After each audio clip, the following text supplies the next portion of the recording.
इस वीडियो को पूरा देखो। आज ही आपके जीवन से सारी परेशानी खत्म होगी और चैनल को सब्सक्राइब और वीडियो को लाइक करें। के कमेंट्स पढ़ लेता हूं जो लोग करते हैं। सारे कमेंट्स तो पॉजिटिव नहीं होते ना, दो चार लोग लिखते होंगे, ब्लेम करते हैं। It's okay. मुझे कई लोग कहते हैं आप रिप्लाई करो, मैं बोलता हूं क्या मैं इतना फारिग बैठा हूं मैं रिप्लाई करूं? अपने आप को सही ठहराने की अभिलाषा से बाहर आइए। आप सबको नहीं जीत सकते। मेरे ऑफिस में एक भाई आया, उसने कहा आप गलत हो। मैंने कहा धन्यवाद, आप सही हो ना? मैंने बोला, उसने बोला हाँ। मैंने बोला कंटिन्यू सही रहो, मुझे कोई फर्क नहीं पड़ता।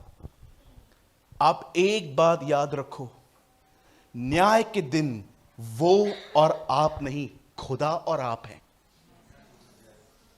आपको किसी को भी जस्टिफिकेशन देने की जरूरत नहीं है प्रभु के सिवा। हाँ, अगर आपने किसी को ठेस पहुंचाई है, माफी मांगो, बिल्कुल। लास्ट सैटरडे मैं दिल्ली से सीधा यहां आया था। मुझे ऐसा लगा मैंने चलती हुई सभा में एक छोटे बच्चे से थोड़ा रूड बिहेव किया था। ट्रस्ट मी, मेरे को ऐसा लगा कि जब मैं मीटिंग पूरी करके नीचे उतर रहा था तो मैंने उस बेबी को बोला ए। लास्ट में मैंने आंटी को रुकाया। मैंने कहा आंटी मुझे 2 मिनट आपसे बात करनी है। मैंने एक भाई को जल्दी से कहा जाओ चॉकलेट लेकर आ। मैंने उनके बेबी को आगे बुलाया। मैंने कहा फॉरगिव मी। वो बच्चा इतना खुश हो गया, मुझे लग रहा मेरी अपनी मां को बोल रहा था मैं हर सैटरडे करेगा।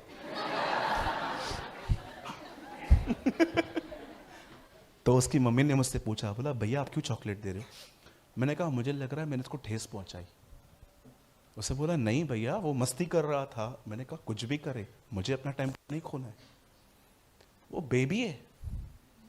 सोचो अगर बच्चा सारा दिन सीरियस बैठा रहे, आपको टेंशन आ जाएगा क्या जादू वादू किया है क्या इसमें किसी ने? दे आर बेबीज, उनका टेम्परमेंट और हमारा अलग है। मैं प्रभु को कह रहा था मैं इतनी छोटी सी बात के लिए टेम्पर खो रहा हूं। ट्रस्ट मी, मैं उनसे मिला, फिर वो आंटी भी आई, बोला अभी आप बात कर रही भी रहे हो तो मेरी भी थोड़ी सुन लो। मैंने बोला क्या हुआ? मेरा पति। मैंने कहा कोई बात नहीं, आओ दुआ करते।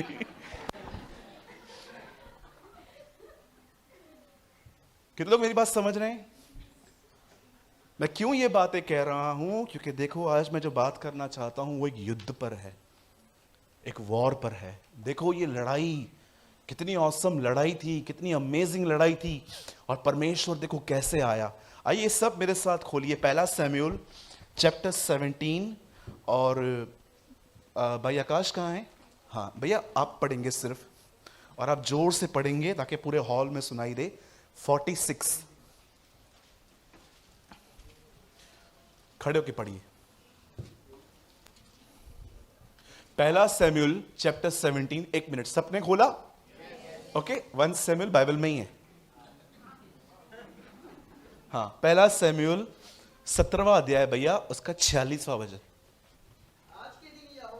आज के दिन यहोवा तुझको मेरे हाथ में कर देगा, तुझको मेरे हाथ में कर देगा, और मैं तुझको मारूंगा, और मैं तुझे मारूंगा, और तेरे सिर तेरे धड़ से अलग करूंगा। तेरे सर। ठीक है, ये नहीं करना है। हाँ, कुछ और है इसमें। तेरा सर तेरे धड़ से अलग करूंगा, और मैं आज के दिन फलिस्तीनी सेना की हाँ लोथ आकाश के पक्षी और पृथ्वी के जीव जंतु को दे दूंगा। ओके, तब समस्त पृथ्वी के लोग जान लेंगे हाँ। कि इजराइल में मेरा एक परमेश्वर है। वाह, व्हाट अ वर्ड। बैठ जाइए। अब सब आप सामने देखिए। मुझे सिर्फ और सिर्फ 20 मिनट चाहिए इस वर्ड के लिए, 20 मिनट्स। बाइबल बताती है 2 तराइयां थी। तराई का मतलब होता है 2 पहाड़ों के बीच में एक तराई थी। सॉरी, इस दोनों तरफ कैंप्स लगी हुई थी, तंबू लगे हुए थे। एक तरफ एक राजा खड़ा था, इसका नाम था शाऊल, और ये अपनी सेना के साथ खड़ा था। दूसरी तरफ जहां पर वो सेना थी उसे कहते हैं फिलिस्तीनी। इनका जो लीडर था उसे कहते हैं गोलायत। अब हुआ क्या, हर दिन गोलायत कुछ मिनट्स के लिए बाहर आता था, इन लोगों को गंदी गंदी गालियां देता था, प्रभु के नाम को गालियां देता था। और ये सब लोग है ना, इनमें से किसी को ताकत नहीं थी बोलने की, ये सब चुपचाप से खड़े होकर गालियां सुनते थे। शाऊल भी माइंड में बहुत वीक हो चुका था, उसे लगा था काय को मरने के लिए जाने का, चुप रहो। कभी कभी हो जाते हैं लोग, कच्चे हो जाते हैं। अब देखिए हुआ क्या, इस तरफ ये देखिए, इस तरफ ये इस तरफ शाऊल और उसकी सेना है, और इस तरफ गोलियत और उसकी सेना है। अब ये हर दिन निकल के इसको गालियां देता था, तू ऐसा है, तू वैसा है। और ये आदमी रोज निकल के इग्नोर करता था, क्योंकि ये डर चुका था। इसने अपने आप में एक चीज डिसाइड कर ली थी, न मैं लड़ पाऊंगा न मैं जीत पाऊंगा, इससे अच्छा मैं चुप रहूं। अब इस आदमी के ग्रुप में दाऊद के भाई काम करते थे, और एवरी सिंगल डे दाऊद है ना अपनी मां से घर से खाना लेकर टिफिन बॉक्स देने के लिए यहां आता था। एक्चुअली वो उस दिन भी टिफिन बॉक्स देने ही आया था, और जब अपने भाइयों के निकट कैंप में वो पहुंचा तो उसी टाइम पे ये बाहर आया था, और इसने प्रभु को गालियां देना चालू की। जब दाऊद ने ये गालियां सुनी, उसके अंदर कुछ तो हुआ, कुछ तो हुआ। इसने बोला यार ये अनफेयर है, ये गलत है। और जानते हो उसने क्या किया? अपने भाइयों को जाके बोलता है, कौन है ये? इसके भाई इसको इंकरेज नहीं कर रहे हैं। जानते हैं इसके भाइयों ने क्या कहा? हमको पता है, तो भी ज्यादा हीरोगिरी मत कर, चल निकल इधर। आया है बड़ा लड़ने। आपको देखो, आप वहां पर लिखा हुआ है, तेरे मन की बुराई तुझे ले आई। मैसेज ट्रांसलेशन में लिखा गया है, तू हीरोगिरी करने आया है। जा, यू आर अ शेफर्ड। मेरे भाइयों मेरी बहनों ध्यान दीजिए, इन दिनों में आपको इंकरेज करने वाले बहुत कम हैं, पर आपको डिस्करेज करने वाले बहुत मिल जाएंगे, बहुत ज्यादा मिलेंगे। और आपको सबसे ज्यादा डिस्करेज जो करेगा ना, वो है अपने ही कलीसिया के लोग। बार बार तो हमको मिलते ही नहीं है। एक बहन से मैंने कहा दुश्मनों से प्रेम करो, उस बहन ने कहा मैं करूंगी, लेकिन मैं सांस से नहीं करूंगी। मैंने बोला क्यों? बोला सांस रोज मिलती है, दुश्मन 6 महीने में एक बार मिलता है। ये रोज मिलती है, तो मैं इससे नहीं कर सकती रोज। मैं दुश्मन से करूंगी, दुश्मन 6 महीने में एक बार मिलता है, ये मुझे रोज मिलती है। कुछ लोग ऐसे होते हैं, मैं आपको सच बताना चाहता हूं, पूरी तरह से आपको डिस्करेज करेंगे। होता है ना कभी कभी, आप इतने टाइट और मजबूत बिलीवर, आपके घर में कोई बिलीव करने वाला नहीं, आपके घर में कोई निर्णय ले रहा है, और आप उनको बोलते हो अरे चलो प्रेयर करते सब ठीक हो जाएंगे। वो बोलेंगे थाम थाम नीचे बैठ, ज्यादा आया इशू इशू करता रहता है। होगा, याद रखिए, शैतान चर्च में आने वाले लोगों के पीछे नहीं है। अगर आपको लगता है कि शैतान कलीसिया के पीछे, नो, शैतान उनके पीछे है जो कलीसिया में आके प्रभु के पीछे चलने में गंभीर है। अदरवाइज प्रभु को पता, उसको पता है इन्होंने खुदा बदला है, जीवन नहीं। ही नोस, इन्होंने सिर्फ खुदा बदला है, जीवन थोड़ी ना बदला है। इनका मन वही है। इधर से 8:45 निकलेंगे, 9 बजे का शो है इनका। हाँ, ये देखेंगे जगह पुष्पा। हाँ, ही नोस, उसको अच्छे से पता है। 8:45 बजे निकलेंगे कुछ लोग, जानते हो क्यों? 9 बजे इनका शो है। वो उधर ही खड़ा रहता है कई बार, जल्दी चल, टाइम हो रहा है, मेरे साथ चलना तेरे को। और हम उसको बोलते हैं चल। फिर यहां पर क्या किया आके, हम इधर तो हम आते हैं ना, हम गंभीर थोड़ी ना। कौन बोलता है शैतान उनके खिलाफ है जो चर्च में है? हो ही नहीं सकता। अरे आपसे, आपके ऊपर स्टडी है उसकी। हवा को आके कहता है क्या परमेश्वर ने कहा है तुम ये इसमें से किसी का नहीं खा सकते? कितनी बड़ी बात है। जब खुदा एडम और ईव वहां पर खड़े थे, आराम से बैठ के सुन रहा था कि क्या बातचीत हो रही है, उसी बातचीत में से एक लाइन निकाल के उनको भरमा रहा था। आप बहुत अच्छे से पता है उसको। आपको क्या लगता है आपका जीवन खुदा के बाद कौन जानता है? शैतान। He knows everything. क्यों कहती है बाइबल कि पौलुस ने दुष्ट आत्माओं को जब देखा तो दुष्ट आत्मा ने पौलुस से कहा, सॉरी, कुछ लोगों ने जब दुष्ट आत्मा निकालने की कोशिश की तो जानते हो दुष्ट आत्मा ने क्या कहा? पौलुस को मैं जानती हूं, यीशु को पहचानती हूं, तुम कौन हो?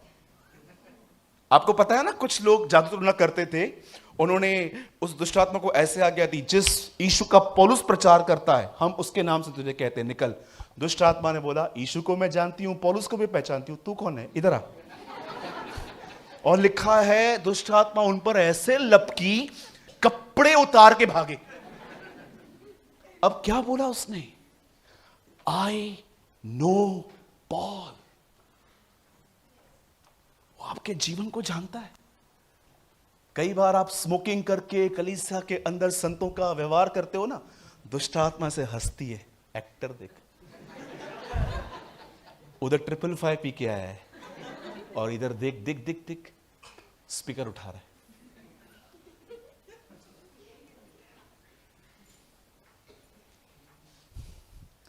आप जानते हो द बाइबल सेज, खुदावन का कलाम कहता है, परमेश्वर का वचन क्या कहता है? दाऊद को उसके भाइयों ने यह कहा। अब देखो वही सेम दाऊद किधर गया? राजा के पास। बोलता है कच्चा मत करो अपने मन को, मैं लड़ने के लिए जाऊंगा। अब देखो हमारा राजा, वो कहता है बैठ जा, आराम कर, छोटा है तू अभी। और तेरे को पता है वो तब से योद्धा है, तब से वो छोटा था। हिंदी में लिखा है तू तो लड़का है और वो लड़कपन से योद्धा है। अब दो लोगों ने उसको ऐसा कर दिया। आप जानते हैं दाऊद की जीवन में सबसे अच्छी बात क्या थी? यहां देखिए, दाऊद जानता था कहां ध्यान नहीं देना है। मैं कहूंगा सबत, प्रकाशित वाक्य, यहेजकल, दानियल की किताब से अधिक ज्ञान रखने से इंपॉर्टेंट है कि आप यह सीख लो कि कहां ध्यान नहीं देना है। क्योंकि बहुत सारे लोग हैं जो मिस्ट्री समझने की कोशिश करते हैं। प्रकाशित वाक्य में क्या लिखा है, यहेजकल में क्या लिखा है, डैनियल में क्या लिखा है, 1237 दिन क्या है, एंटीक्राइस्ट कब आएगा, चिप कभी आएगा, उठाए कभी जाएंगे, वापस कभी आएंगे। एक भाई ने तो कहा अगर मैं रह गया तो फिर उसके बाद भी कोई चांस है जाने का। रिसेंटली मुझे एक मैसेज आया, उसने कहा भाई मैं बिलीव करता हूं यीशु मसीह आने वाला है, लेकिन क्या ऐसा हो सकता है अगर मैं रह गया तो कोई दूसरा चांस है? मैंने कहा बिल्कुल है, मर के जाओ। हाँ, द बाइबल सेज जब अब प्रभु आएंगे और अपनी कलीसिया को उठा के लेके जाएंगे, और जो लोग रह जाएंगे, जो विश्वासी लोग रह जाएंगे, उनके पास कोई दूसरा मौका ही नहीं है। उनके सामने मार्क आएगा, बारकोड आएगा लगाने के लिए।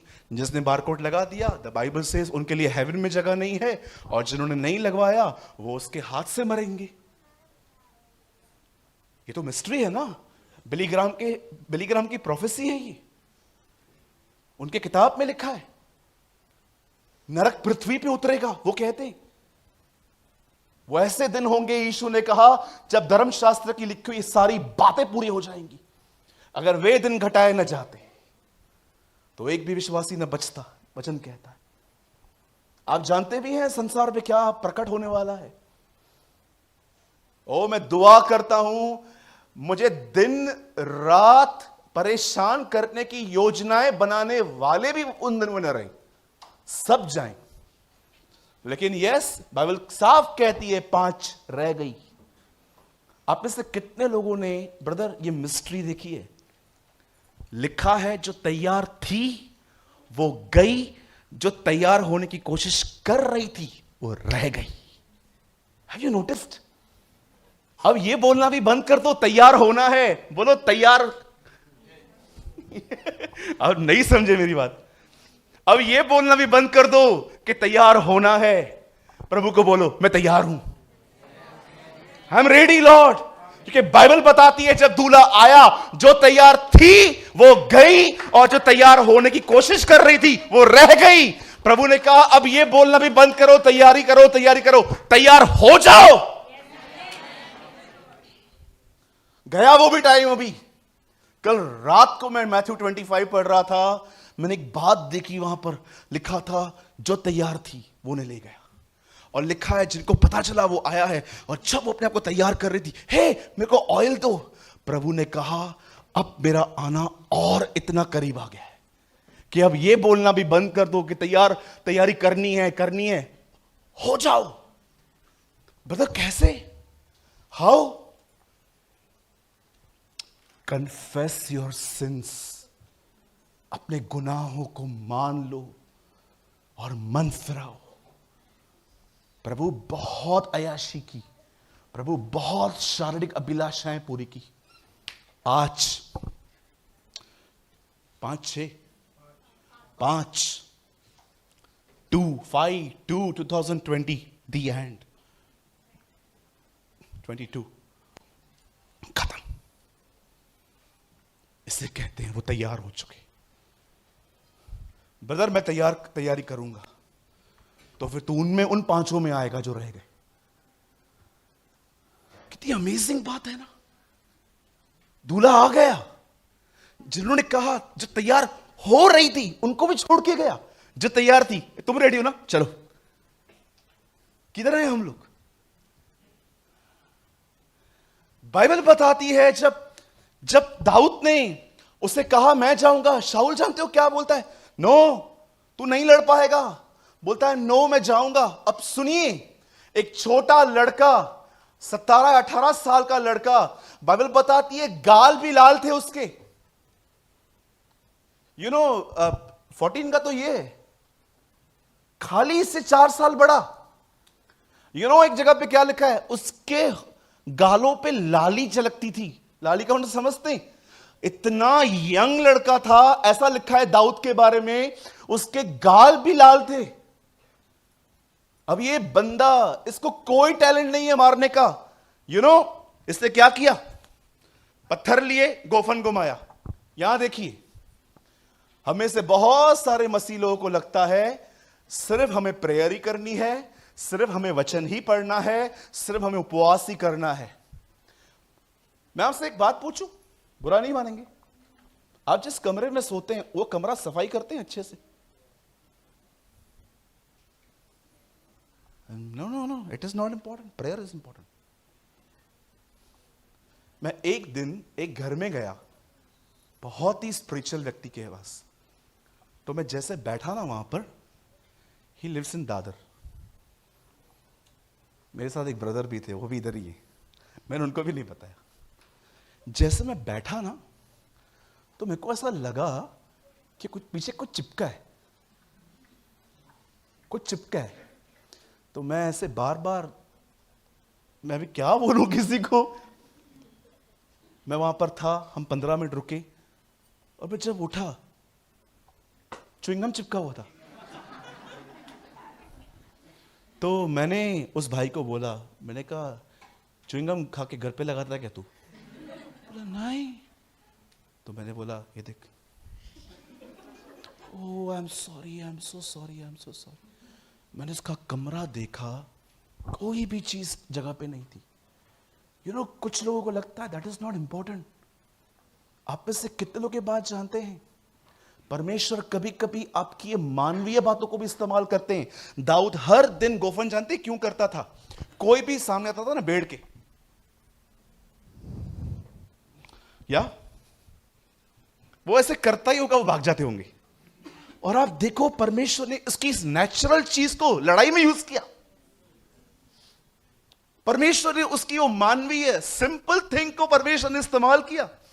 बहुतों को लगता है नो ब्रदर, नौकरी क्या? एक भाई ने कहा मैं काम पे नहीं जाऊंगा, मेरी पढ़ाई पूरी हो गई, मैं नौकरी नहीं करूंगा। मैंने बोला क्यों भाई, काम क्यों नहीं करोगे? मैं नौकरी पे जाऊंगा तो मैं प्रभु से दूर हो जाऊंगा। मैंने कहा तू करीब था कब? हाँ, मुझे एक बात बताइए, आप प्रभु में मजबूत हुए हो नहीं मजबूत हो, यह आपको पता कैसे चलता है? इतने साल आप एक चर्च में मेंबर बन के रहे हो, इतने प्रभु भोज आपने खाए हैं, इतना वचन आपने सुना है, इतने नोट्स आपने बनाए हैं, यहां पर बहुतों को आप लेके आए होंगे। आप अंदर से कैसे हो, ये आपको पता कैसे चलेगा? जानते हो कब पता चलता है?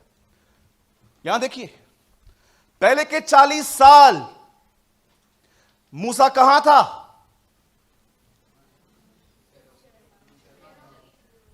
कम ऑन, किस देश में था? मिस्र में था। फिर आगे के 40 साल किधर गया? जंगल में। फिर कहां गया? वापस मिस्र में। ये क्या है ब्रदर? परमेश्वर ने एक आदमी को मिस्र से निकाला, उसे पूरा खाली किया जंगल में और वापस मिस्र भेजा। कितनों के बाद जानते हैं खुदा सबसे पहले हमें दुनिया से निकालता है, कलीसिया में लेके आता है, संसार निकालकर वापस संसार में भेजता है कि देखूं ये कहां है। हालेलुया, बोलो यीशु मसीह की। अगर तुम मिस्र में गए, वहीं पर पता चलेगा कि जंगल में तुम्हारे अंदर क्या काम हुआ है। मेरे को जॉब नहीं करनी, जॉब नहीं करेंगे कर्जे में आ जाएंगे, जॉब नहीं करेंगे एक एक से पैसे मांगेंगे। आपकी इमेज जानते हो क्या हो जाएगी? लोग देखकर आपको भागेंगे, क्योंकि सबको पता है पैसे मांगोगे।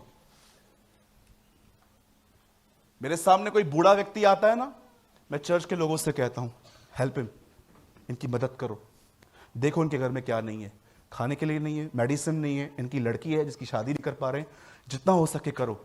लेकिन मैं किसी यंग पर्सन की कभी हेल्प नहीं करता। मैं उनको कहता हूं स्ट्रगल करो, बढ़ो, मेहनत करो। अभी नहीं करोगे कब करोगे? आपको पता है कभी कभी आप जवान लोगों की मदद करके उनको हैंडीकैप बना देते हो। वो हमेशा प्रॉब्लम में आपको ढूंढते हैं। आपने उनको वैसा की थी। अरे 3,000 रुपए मैंने एक आदमी को दिए थे, 3,000 रुपए। प्रभु ने मुझे मना किया था, मत दे मत दे मत दे। इमोशंस में आके, नहीं वो तकलीफ में है प्रभु, उसकी मदद की। 3,000 एक दिन रास्ते पे मिला। मैंने बोला चर्च क्यों नहीं आता है तू? बोलता है मैं आपसे आंखें नहीं मिला पाता हूं। मैंने बोला क्यों? आपसे पैसे लिए थे ना, मेरे पास है ही नहीं, मैं आपको फेस कैसे करूं? 3,000 की वजह से एक बंदा चर्च छोड़ के गया। मेरी बैकस्लाइड है आज, वो किधर नहीं जाता है। इसीलिए बाइबल बताती है तुम्हारी भलाई सदैव बुद्धिमानी के साथ हो।